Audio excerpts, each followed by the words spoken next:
This past weekend, my friend hosted a tournament which had one rule. Every player entering the tournament had to choose one character and play as them for the whole tournament. Each character can only be played by one person, and one of those slots just so happens to be random. Most competitive Smash players only ever play one or two characters.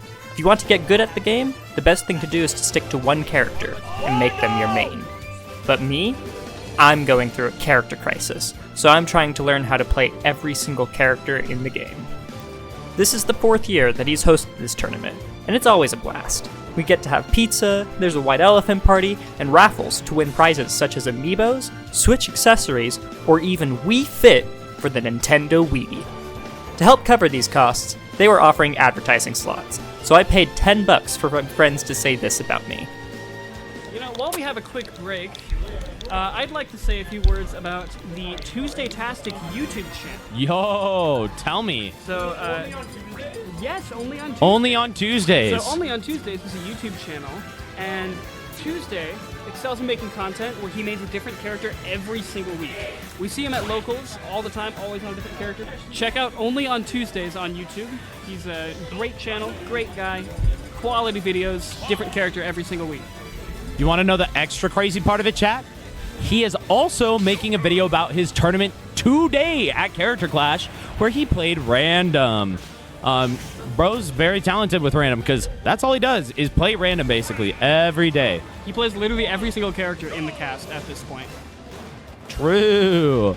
It's a good thing he's not good, because we just have to ban him outright from this bracket. I paid $10 to catch a stray. Let's see if I can prove him wrong. My first opponent was Splash Daddy, one of the most feared Wolf mains in the entire state. He's so good with Wolf that he was one of the players at this tournament who got banned from playing their main. So instead, I got to fight as Richter. As for me, my first character was Yoshi? I mean, I guess I can make it work. Haven't played him for my series yet, but he's not that hard, right? Things don't start off well, as I get absolutely bodied at the beginning. But after narrowly avoiding death, it starts to turn around for me. I almost make the comeback, but 200% is just too much for me. It's a best of 3 though, so I have a second chance at life. Game 2, I lock in, and I'm surprised to see that I ended up with Wolf, Splash Daddy's main. My Wolf ain't half bad, but how would it do against someone who knows the character inside and out? It starts off pretty bad for me, again, but before long I'm able to bring it back to even. However, after I lose my second stock, Splash Daddy just refuses to die, knowing what moves to avoid from Wolf. He then catches me with a combo that makes me explode, which means he ends up taking the set 2-0.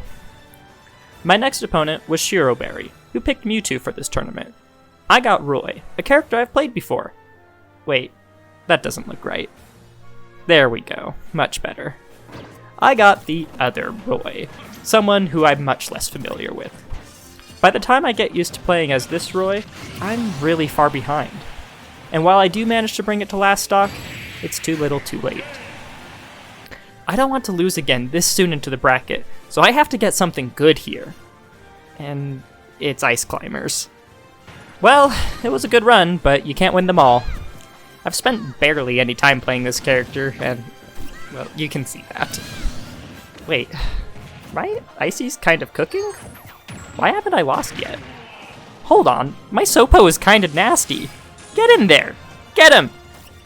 Somehow, against all odds, I managed to win with Ice Climbers, of all characters. For Game 3, I finally get a character I've learned how to play as, in Shulk. My muscle memory isn't quite there at first, and Shiroberry gets a huge lead against me. But Shulk is capable of crazy comebacks, so I keep my cool and bring it to our last stocks. However, he lands a crippling disable on me, and ends up destroying me for it. In most tournaments, I'd be out by now, having lost 2 sets. But Character Clash is run in a Swiss-style format, which means I still have a chance to redeem myself if I can beat my next 3 opponents in a row. My next round had me facing Odin, someone who usually plays Ike, but got Byleth for this tournament instead.